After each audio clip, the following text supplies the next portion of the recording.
I'm terrible at pimping my stuff, so I thought dressing like a pimp might make it a little bit easier.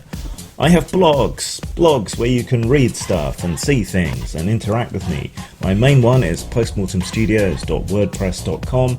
My writing one and sort of diary blog is over at talesofgrim.wordpress.com. Hope to see you there. Hello all, hope you can see the book okay. It's been a bit of a pig to get the lighting right today because it's overcast and sunny and my window is facing the sun, so it's been a bit tricky to get it right, but hopefully you can see it okay. Just released Punk, which is Splat Punk, which is a generic rule system for playing modern, near future and alternate history type games, so you can go and check that out on post-mort.com. Today, however, we're talking about Dune, which is timely perhaps because I've been arguing online with idiots, and I feel a lot like the Fremen who's asked to shout at the stone in the 1984 film. I unapologetically and unironically love the 1984 film, which kind of goes against how I normally like conversions of books and material into film. I normally like it to hove as close as possible to the source material, but I feel that Lynch's film represented the spirit of the books, presenting it in a more accessible way. The sci-fi series as well weren't too bad. But Dune is so utterly steeped in psychedelics, drug culture, and the kind of 1960s mentality, including the rejection of modernity, that I worry that the new film is going to lack that context, or is going to lack the capability to represent drug experiences in an authentic way that I think is kind of necessary. But of course none of us have seen the new film yet, but it seems likely that this book is designed to go together with the new film, and so you'll see some amount of tie-in, most likely, I guess would be the way to put it. But I'm not too sure about the new film. I love the Jodorowsky aborted film attempt for Dune, and again I unironically love the 1984 David Lynch version of Dune. Book-wise, I like Dune, I like Children of Dune, then it kind of starts to tail off, maybe as far as God Emperor of Dune. After that I read them, but I didn't feel they were up to scratch quite so much. Forget the prequels. Kevin Anderson can do one.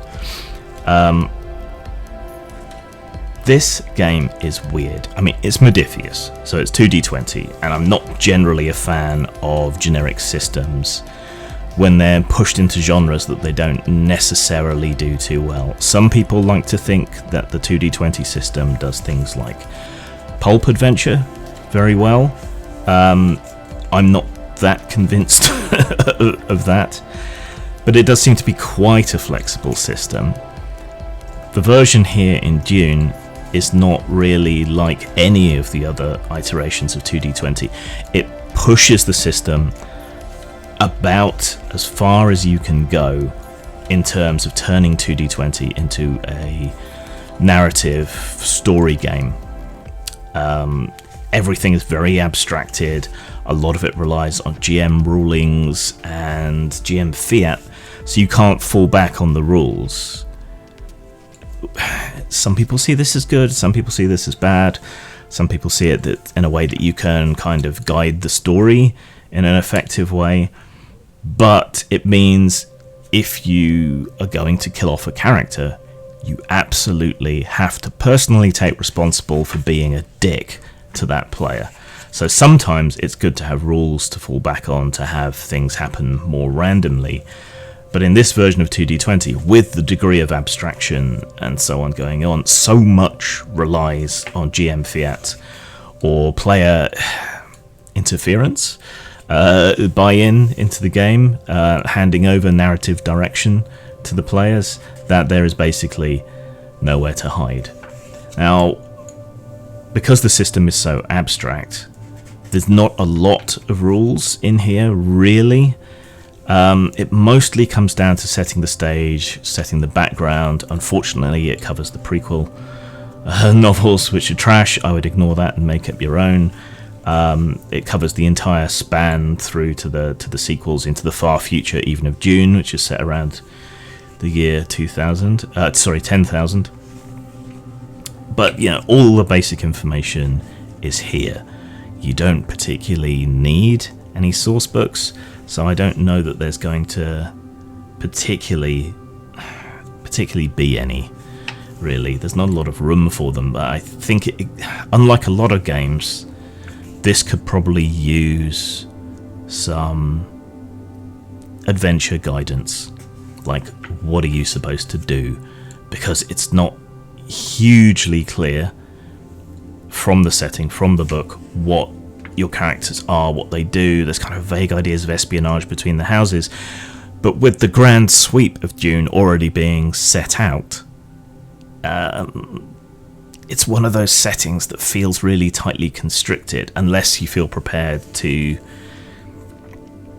counter what we know from the books, or unless you're unfamiliar with the books and your players are unfamiliar with the books, so you can go off on one and do something very, very different. So a lot of it is background, which is very useful. It's nice to have it all in one place. It'd probably make a good reference book for fans of Dune anyway, even without the game system, though I expect there will be some sort of new guidebook to Dune when the new film comes out. Of course, the terrible Kevin Anderson prequel novels are canonical,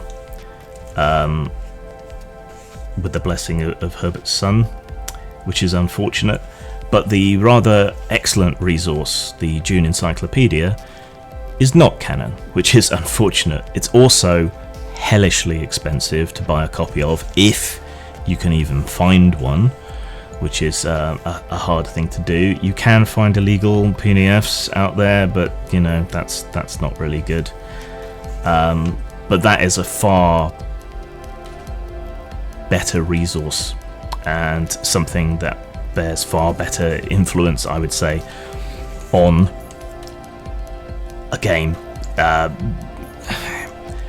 than those prequel novels and so on. So I would personally, if you can find a copy of the Dune Encyclopedia, grab that, have that alongside this, and it goes into a huge amount more depth, introduces a huge amount of new technology and ideas and worlds and houses and so on, and details them in a way that could be useful and unifying when you're trying to play this. Character-wise, it generally assumes that your characters are going to be movers and shakers. The ghost of the old Last Unicorn games, Dune game, hangs over this like a banquet, and the setup is very much the same, in that you will either work for a major house or one of the really big houses, or you will be members of a minor house that is attached to one of those major houses, and then it's all about intrigue and politics and assassination and so on, and trying to build up your house. That is the standard mode of play. It's just hard to really create a group around that. It might be more interesting to play something outside of that sphere, like Spice Smugglers or something like that. I think you need a really strong concept for your group, and the basic one doesn't work that great unless you're absolutely dead set on playing a sort of high-powered politics and intrigue game. If you look at the 1984 film, you had Paul and his various hangers-ons and advisors, even though those were mostly stripped away from him, and that would probably be the standard mode of play. You would have one player or an NPC being the heir to the house or something, and then you as his entourage, which kind of makes it like a celebrity film. And you can probably crib some ideas from Entourage the series if you're going to do that. Like I say, it's very abstract, very broad. You can play all of these fairly major things, like a Sook Doctor, Spacing Guild agent, Bene Gesserit, Fremen only if you're concentrating on Dune, I would say, because they don't generally leave the planet before then. Mentats and Twisted Mentats are obviously a very interesting idea. You broadly define your character from their house, from their archetype, and there's various assorted archetypes here. Skills are incredibly broad. Foci just focus those skills and enable you to get more successes. The big thing in Dune that is different, I think, are drives. Drives are the sort of guiding passions of your characters, and they can either work for you or against you, and this is the core of the abstraction when it comes to interpersonal interactions, I think. Skills still play a role, but it all seems to be rather secondary to drives. Like, you could take Gurney Halleck, right? His main drive is his loyalty and his sense of duty to House Atreides. And when Paul and Jessica disappear, when the head of House Atreides, Leto, is killed, he becomes bereft of purpose and just takes to the desert and engages in random acts of terrorism against House Harkonnen, at least in the film. And then when he greets Paul again, he finds his sense of duty back, and he joins up with the Fremen to again further resist the Harkonnen. So yeah, you could say that the main drive of Gurney is duty and loyalty. And it's well worth getting the extended version of the 1984 Dune just to get the cutscenes of Patrick Stewart really chewing the scenery as Gurney Halleck, because he was criminally cut from the main cut of the film, unfortunately, and it's just interesting to go and see him being extremely Shakespearean and over the top.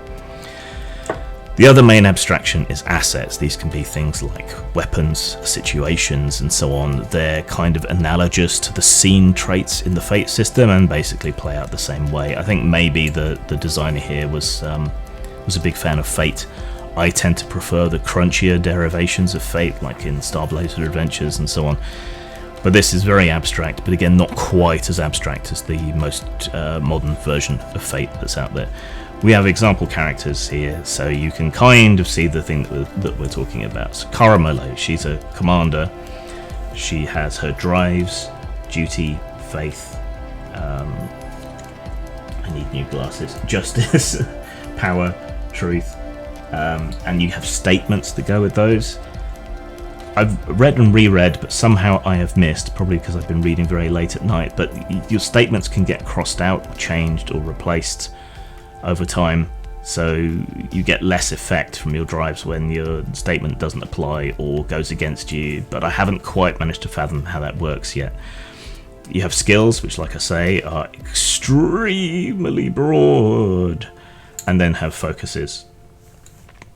So like her battle, and that covers all forms of fighting, is 6, and she specialises in short blades. And then you have talents, which are basically like merits or flaws or superpowers to represent your various trainings. You know, Dune is very humanocentric. The idea that they've rejected a lot of technology, they've rejected a lot of machines, that humanity has become hyper-specialised in different areas. And in those areas, the true exemplars, like the Bene Gesserit or the Mentats, you know, they have superhuman capabilities that compensate for the lack of machines, because there was a big war against AI and a big rejection of it, which I think tied in with a lot of the countercultural elements in the 60s and 70s, the idea of rejecting technology, of going back to the land, all of that kind of thing. This is a science fictional application of that, along with a lot of drugs. Everyone remembers spice, but there are a lot of other drugs in the Dune universe. So we have a nice list of talents and ideas, which lets you customize your character, and it's going to be relatively easy to create new ones or to allow the player to come up with their own, because it's all so frigging abstract. So abstract.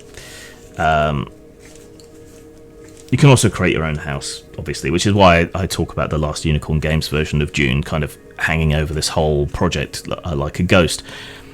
The idea of how to run the game is very similar to Lug Dune, which unfortunately was never really properly finished. I think they had 2,000 copies only, which they sold at Gen Con. A friend of mine managed to get one, so I have read Last Unicorn Games' version, and it is very reminiscent, very similar. Cribbed, perhaps? I don't know. But it may just be that is the way it's most obvious for Dune to be played, is in that style, is in creating your own house or minor house, and then being movers and shakers within that house, or people trying to gain status within that house and to forward that house's agenda. Maybe that's just the best way to go about it. So all of this up to page 140 is character creation and lore, and character creation is kind of intermingled with a lot of the lore, so that kind of gives you an idea of what's going on here. Again, it's very abstract. Use the 2d20 system. It will be kind of familiar, but it will also throw you. And I also think that the interactions that you make, the interface that a player makes with the system, is often going to throw you off, because rather than mostly being, I do this, does it need a roll? Yes, no, make the roll. Okay, you succeed, move on to the next thing. It's scenes and situations and contexts. So, like the rules, you as a player, you as a group, are fairly abstracted from what you're doing. So there's a lot of soft roleplay, probably, based around the gathering of assets to influence the final roll. So, say you're a group of nobles and you're at a big party, social event with a lot of other nobles, and some sort of contract will be up soon for renewal. So you want to make an impression on the major house and get them to think that your minor house is the best one for the job and that all the other minor houses are the bad ones for the job. That would mostly be soft roleplay, going around talking to various characters, making alliances, gathering assets, making promises, offering trades of your own, and then that would result at the end in a very abstracted roll to see whether you got that kind of influence. So it's less turns and it's more scenes, and it's less personal direct interactions and rolls, and more that sort of grander sweep, which is very different to most role-playing games where it's action, reaction, action, reaction, action, reaction, and then you build up to an end result. Hopefully I managed to make sense out of that. You don't really track health. There are complications which might include injuries, so it's very much not focused around combat, and that is probably the most traditional turn-by-turn interaction and set of things that happens in most role-playing games, and not really here. And that's also where it comes in. It's GM fiat. At some point the GM is going to have to make the decision personally to kill a character rather than the rules determining the outcome. So there is no escape at all. There are subsystems for various things, but it all really amounts to the same thing. Even dueling, which is the most direct combat that there is, it's really mostly about gathering advantage, gathering things that can help you succeed on that one roll. The one advantage there, I would say, and what I would probably house rule, is that equal numbers of successes are a standoff. Because the 2d20 system has such a compressed amount of possible results. Yeah, if you're just rolling your standard 2d20, you're only going to be getting between 0 and 4 successes without any other interference or bonuses or anything happening. So it's fairly likely that you will get a similar result. And this is something I've been toying around with martial arts systems, sort of in my own time, trying to crack the problem, because if you look at the duel in the 1984 Dune, or you look at martial arts fights in martial arts films, there's a lot of back and forth, two evenly matched opponents until one suddenly gets an advantage, and then Socko, and that's generally the end of the fight, right? So if you rule that equal numbers of successes, it's just evenly matched, neither one getting the advantage over the other, I think that will be a bit more satisfying. And the same with skirmishes and larger conflicts and so on. So there's some specialist rules, but they're not that different, and I don't actually know that they needed to have these separate sections. It helps in giving further examples of how the core system is supposed to work, but I would have preferred a more traditional combat system, certainly for duels,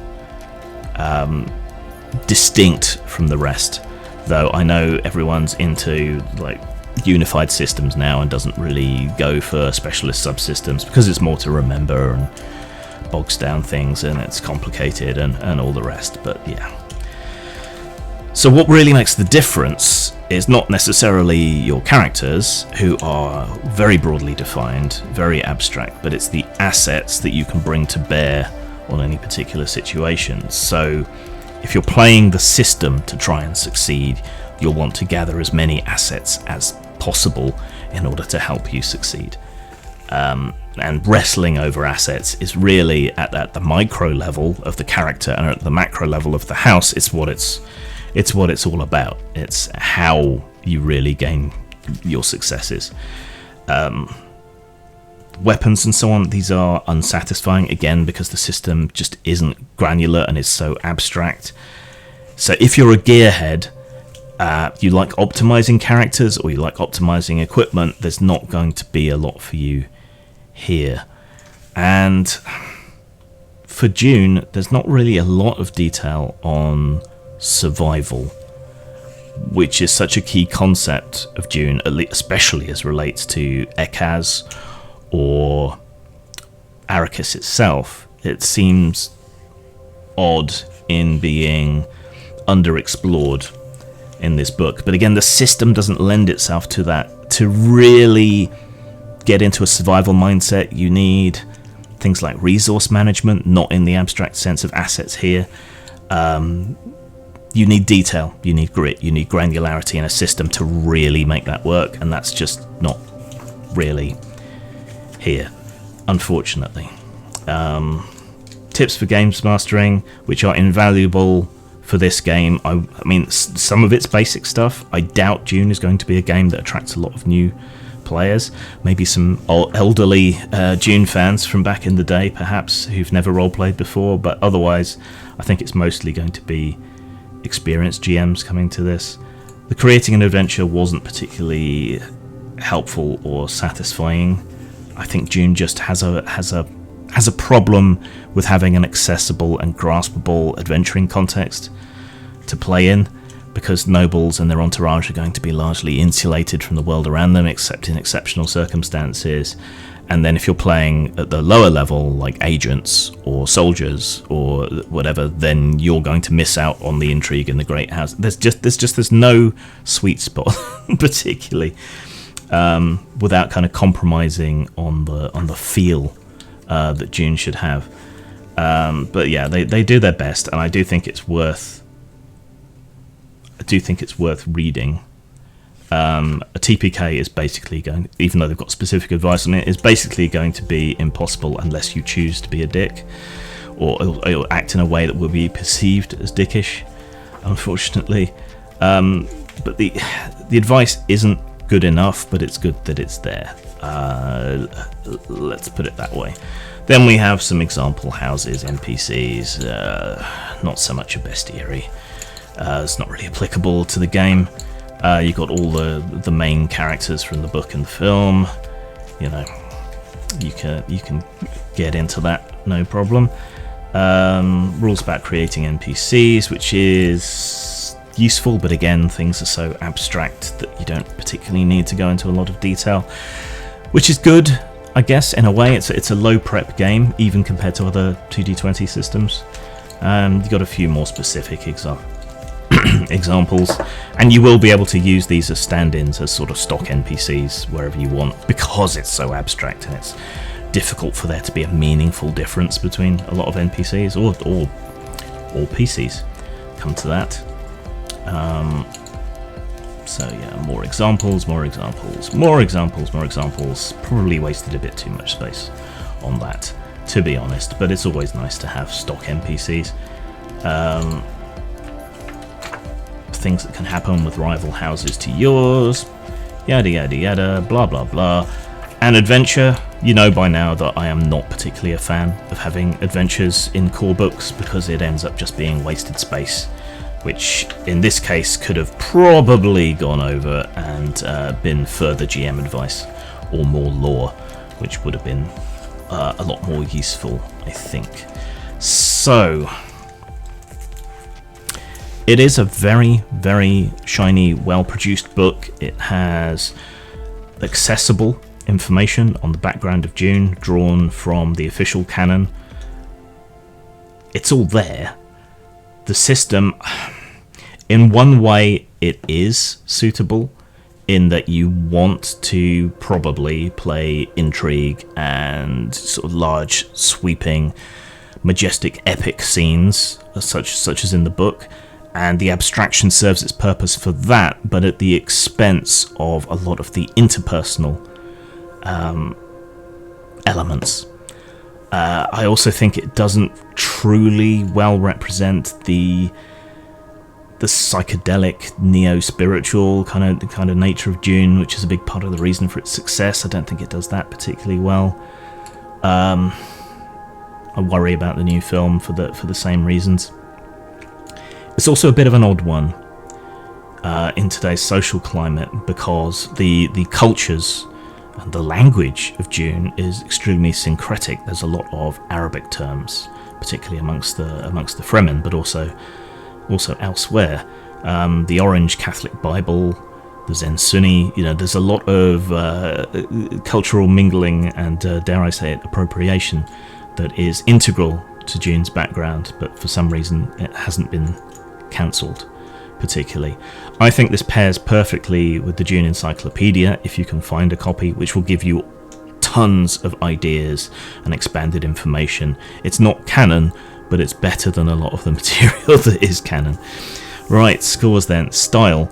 It suffers from the same muddy art problem that the vast and overwhelming majority of modern RPGs do, which is unfortunate. I almost would have preferred it to be done in black and white with line drawings, to be honest, because Dune is almost kind of a retro future. It's the future, but it's something that puts value on human graft and capability and so on. And so giving it that kind of retro look by making it black and white and illustrated in a more base style might have helped reinforce the feeling of Dune more than making the standard choice these days to go with colour throughout and so on. It is more readable than the Star Trek one, which was all writing on a black background and a lot of different fonts. It's more readable. I can't really fault anything about the style. It's just not the route I would have taken. So yeah, it's completely competent. It's on par with Wizards of the Coast and so on, with many of the same problems that Wizards of the Coast presentation and graphic design has. So I will give it a workmanlike 3 for style. In terms of substance, there is everything you need here and everything that you will ever need here in this core book. So they may have shot themselves in the foot a bit there to play Dune, and it is a lot more accessible than rooting through the books, and makes a good substitute for the Encyclopedia of Dune. So in terms of substance, I can't fault it. I would give it a 5 out of 10 for that. So that's 8 out of 10, 4 out of 5. A buy, certainly, if you're into Dune anyway, regardless whether you want to play the game. I think it's a worthy buy then. And if you're curious about how far the 2D20 system can be pushed towards a more sort of standard granular RPG or to a more story RPG, I will be curious, in light of Dune, to see how far the other way they can take the Fallout RPG, because Fallout, the games, the computer games, are extremely gritty and granular. It was originally based on GURPS before it was special, and I'm curious to see how a game with such a constricted and tight variance in successes that doesn't have a lot of granularity to it can reflect things like custom weapons and so on. That's such a big part of Fallout today. But worth a buy. Zang. Postmortem Studios, role-playing games, and a lot more to die for. Post-mort.com